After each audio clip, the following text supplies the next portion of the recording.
This is DD India and you're watching Express News, a program where we bring you top 100 news of the day. I'm Tanvi Taneja. Let's begin.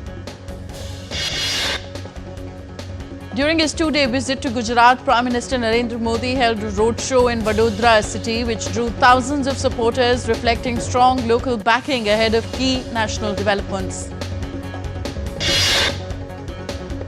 Prime Minister Modi inaugurated Indian Railways locomotive manufacturing plant in Gujarat's Dahod today. It will produce electric locomotives for domestic purposes and export. Prime Minister Modi also flagged off the first electric locomotive, paving the way for greener, faster and more sustainable rail travel. Prime Minister Modi also laid the foundation stone and inaugurated multiple development projects worth around 24,000 crore rupees.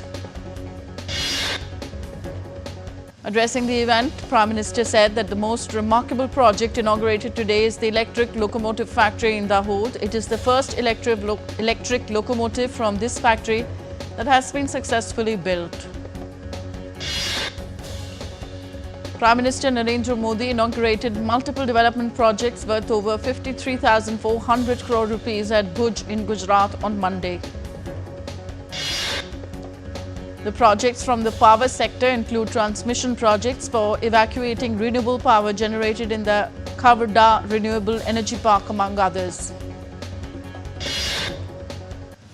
Prime Minister Narendra Modi has completed 11 years in office today. It was in this day in 2014 that Prime Minister Modi took oath as the Prime Minister of India. The delegation led by JDU MP Sanjay Kumar Jha met Sung Il Jong, Chairman of the National Defence Committee of National Assembly, and discussed peace and security challenges in Jammu and Kashmir.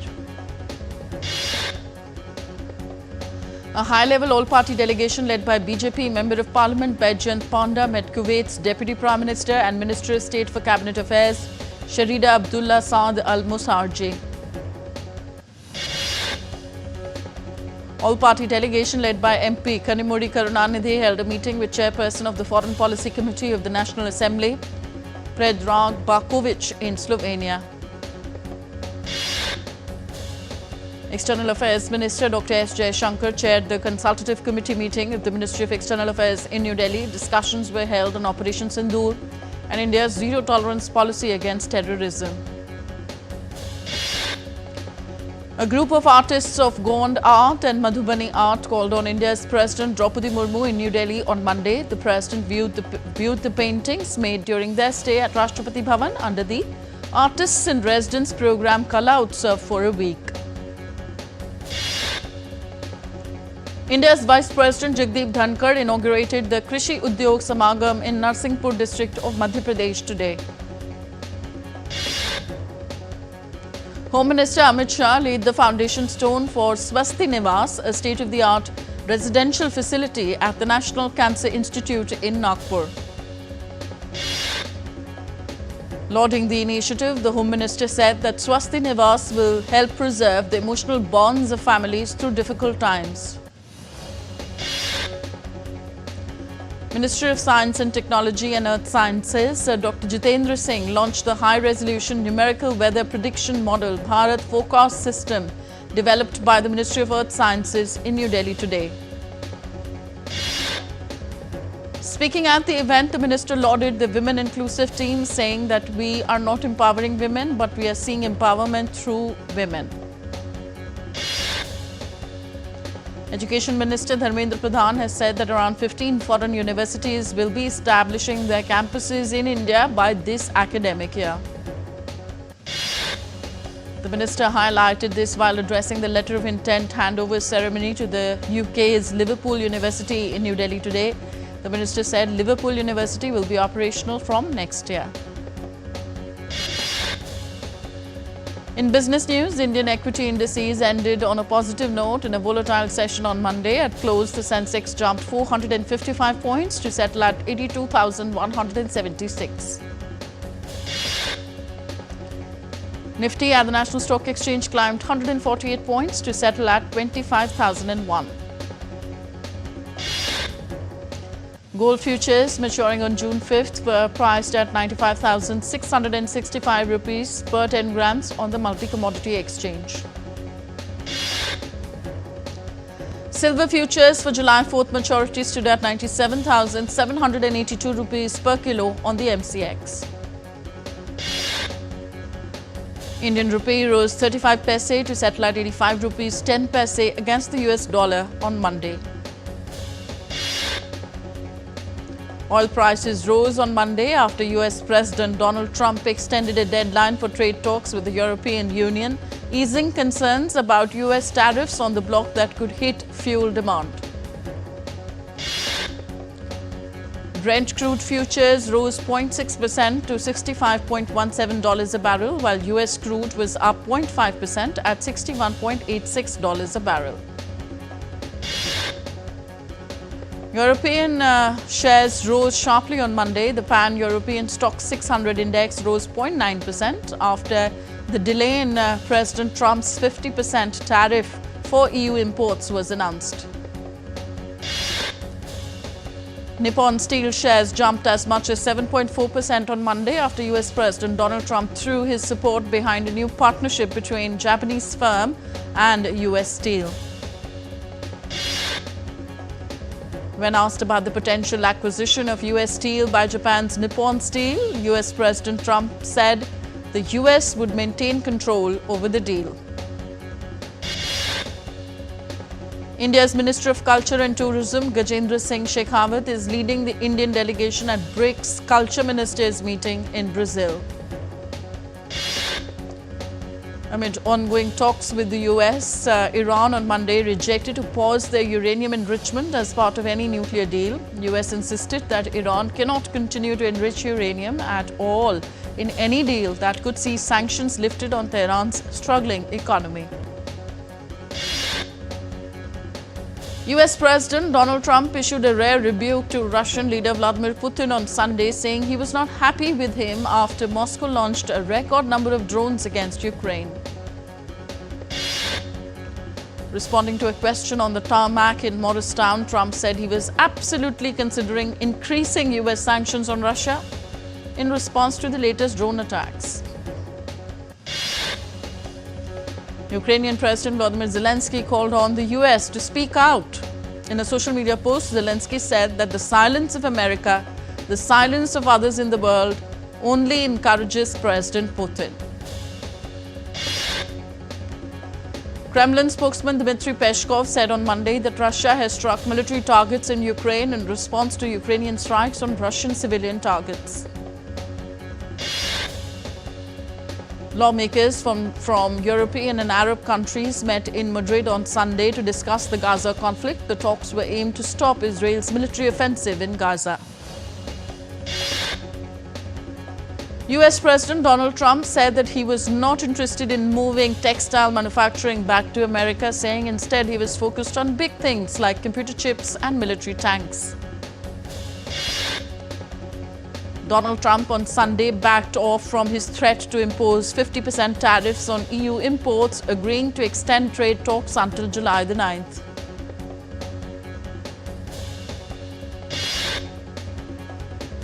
Bangladesh's National Consensus Commission, tasked by the caretaker government to lead critical democratic reforms after a mass uprising last year, said that political parties had failed to reach an agreement.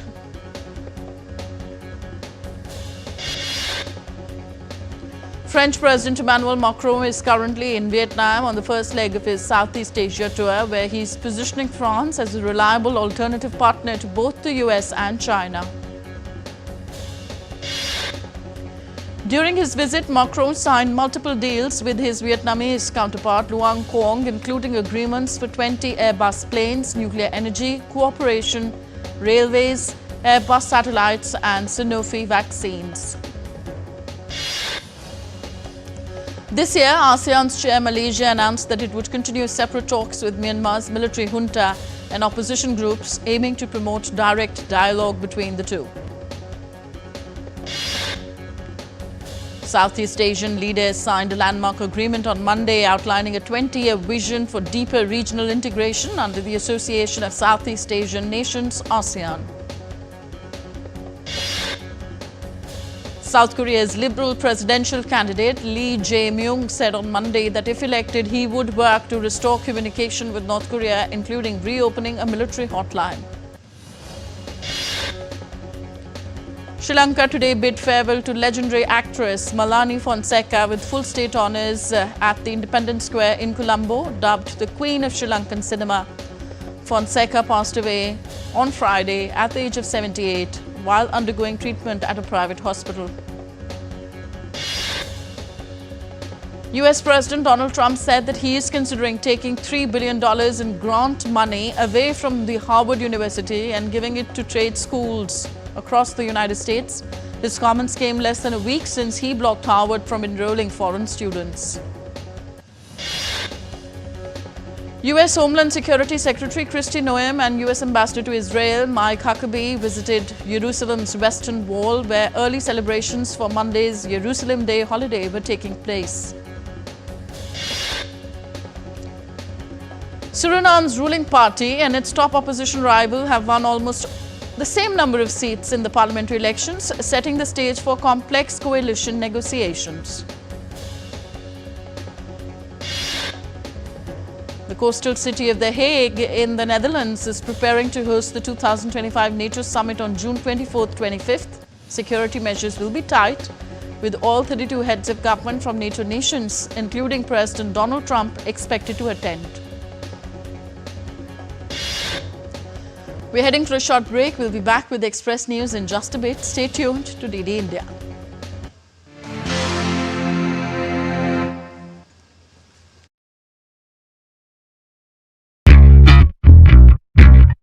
I'm on a quest to explore the history of Goa.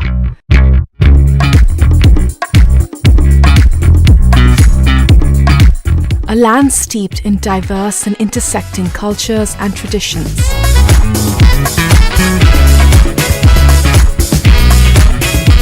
I think this is one of my favorite pieces of art in the city. Here, influences from multiple faiths coalesce in beautiful ways. From religious sites to charming villages and vibrant streets.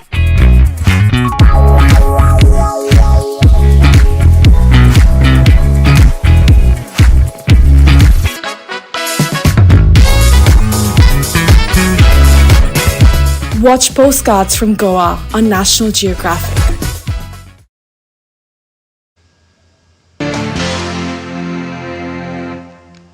Welcome back. You're watching Express News on DD India. Let's resume. The India Meteorological Department has forecast heavy rainfall and thunderstorms across several regions of Karnataka, Tamil Nadu, Andaman and Nicobar Islands and Goa, with warnings extending until the end of the week. Maharashtra is under a red alert for extremely heavy rainfall. Intense rainfall is expected in several districts including Pune, Satara and coastal areas like Konkan. A red alert was also issued by the IMD for Mumbai, Thane and Raigad, signalling extremely heavy rains at isolated places. The Met Department has issued a heat wave alert for Rajasthan, forecasting that extreme temperatures will persist over the next 5 days. IMD has also issued alerts for lightning and heavy rainfall in northeastern states including Assam, Meghalaya and Tripura. The warning remains in effect until Saturday. The medieval city of Mauritania's Aulata is being ravaged by desert expansion and heavy rains linked to climate change. The early arrival of the pre-monsoon season has caused daily rainfall in Kathmandu Valley, prompting the Department of Meteorology to propose a Monsoon Preparedness and Response National Action Plan for 2082 BS. The plan will be presented to the National Disaster Risk Reduction and Management Authority on May 28th, with extreme rainfall expected to affect over 2 million people across Nepal during this year's monsoon.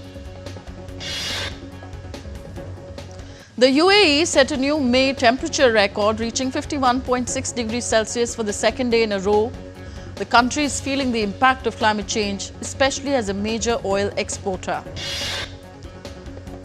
The UAE also recorded an average daily high of 42.6 degrees Celsius in April.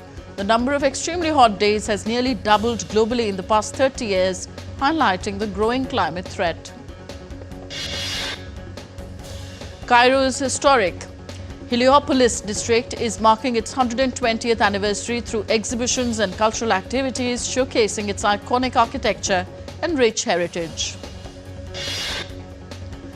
In Mexico City, Katia Latout has turned her room into a sanctuary for hummingbirds, caring for the tiny birds as part of her healing journey after surviving cancer.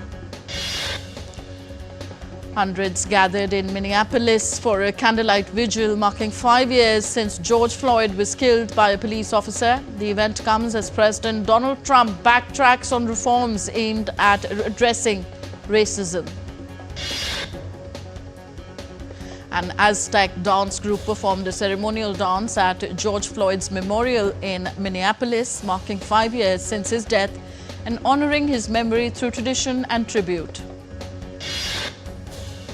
The Poppy Wall of Honor is back on the National Mall, paying tribute to U.S. service members who died in war. Visitors stopped to reflect and honor the fallen ahead of the Memorial Day. Pope Leo XIV took part in a ceremony at St. John Lateran Basilica, officially starting his role as Bishop of Rome. The event marks an important step in his new papacy. Thousands of motorcyclists rode through Washington, D.C., marking the 37th Rolling to Remember tribute to prisoners of wars, MIAs and veterans lost to suicide while raising awareness of mental health issues. Rain gave way to clear skies as Sydney kicked off its annual Vivid Light Festival. Crowds gathered to enjoy dazzling installations, fireworks and a rainbow-lit opera house at the sunset. Hundreds of balloons were released over Istanbul as locals celebrated a toddler's victory over leukemia, captured in uplifting drone footage. Sikh volunteers in Australia prepared and distributed hot meals to residents affected by flooding, offering comfort and support during the crisis. Bali River in Phuangang, Angue is known for its unique ecological layout of one river, 2 bays and 5 lakes. This design helps protect local wetlands and supports a variety of plants and wildlife. In northern France, farmer Benoit Ambeza is using scent-based repellents instead of pesticides to protect his beet crop. His goal is to be gentler on the environment, plants and people by delaying or avoiding chemical treatments. Humanoid robots stepped into the ring in China, throwing punches and thrilling crowds with a showcase of advanced robotic boxing entertainment. Lima, the capital of Peru, came alive with color and laughter as clowns paraded and danced through the streets to celebrate the Peruvian Clown Day, entertaining crowds with vibrant costumes and lively performances. Archaeologists discovered ancient rock paintings near Sairam Lake in China's Xinjiang region, offering a glimpse into life 2,500 years ago in the Tian Shan Mountains. The 78th edition of France's Cannes Film Festival concluded on Saturday on the French Riviera. The final day was marked by the announcement of the prestigious top honors. Iranian filmmaker Jafar Panahi's film "It Was Just an Accident" won the festival's highest honor, the Palme d'Or. The film was selected from 22 entries in competition. Norwegian director Huem Trier took home the Grand Prix for his film Sentimental Value, earning recognition for his heartfelt storytelling. Iraq's first filmmaker selected for Cannes, Hassan Hadi, won the Camera d'Or for his debut feature film, The President's Cake. Brazilian actor Wagner Moura won Best Actor for his role in The Secret Agent. He expressed his joy in a video call as he couldn't attend the ceremony in person. Newcomer Nadia Militi won Best Actress for her role in The Little Sister. A French student and amateur football player, she was discovered while walking the streets. The live-action remake of Disney's Lilo and Stitch earned $304.2 million globally over the weekend, with $145.5 million coming from domestic sales. The final installment of Mission Impossible franchise, Final Reckoning, starring Tom Cruise, grossed $190 million globally, including $63 million from the United States and Canada. The strong ticket sales have propelled Mission Impossible Final Reckoning to surpass the opening weekend of the series' highest-grossing film. American music icon Billy Joel has cancelled a series of global tour dates after being diagnosed with a brain condition that worsened due to his recent performances. In sports news, youngest world chess champion Diego Cage will face world number 1 Magnus Carlsen in the opening round of the Norway chess tournament in Stavanger City on Monday. While first-timer Indian Grandmaster Arjun Ergyasi will open his campaign against Wei Ye of China. In the women's section, Indian chess Grandmaster Koneru Humpy will compete against compatriot Vaishali Ramesh Babu. In the French Open, Spain's Carlos Alcaraz made a perfect start to his title defense by beating Italian G. Zeppieri. Casper Ruud opened his campaign with a crushing win over Albert Ramos winnerless in the first round. American Francis Tiafoe breezed into the second round of the French Open when he beat Russia's Roman Saifulin 6-4, 7-5, 6-4. Iga Swiatek launched her bid for a fourth straight French Open title with a straight set win over Slovakia's Rebecca Shramkova. India's pair of Satvik Sairaj Rankireddy and Chirag Shetty will make a return to the elite competition when they compete at Singapore Open Badminton Tournament starting Tuesday. In IPL, Punjab Kings will face Mumbai Indians in the last league game of 2025 IPL, and the side that wins the match will guarantee themselves a top-2 finish. West Indies secured a dominating 197-run victory over hosts Ireland in the third ODI in Dublin. India's archer Prathamesh Fuge won a gold medal in the men's compound individual event at Veronica's Cup in Kamnik town of Slovenia. India's Naren Pranav and Khyati Chaudhary won silver, while Himanshu and Shambhavi Shirsagar clinched bronze at the Shooting Junior World Cup in Suhi City of Germany. In football, Liverpool lifted the Premier League trophy at Anfield for the first time since 1990 with a 1-1 draw against Crystal Palace. Real Madrid has appointed Xabi Alonso as the new manager. Alonso returns to the club where he spent 6 seasons as a player and won several trophies. Italian coach Carlo Ancelotti arrived in Rio de Janeiro to take over as Brazil's team coach after his departure from Real Madrid. So that's it in this edition of Express News. Thank you for tuning in. Namaskar.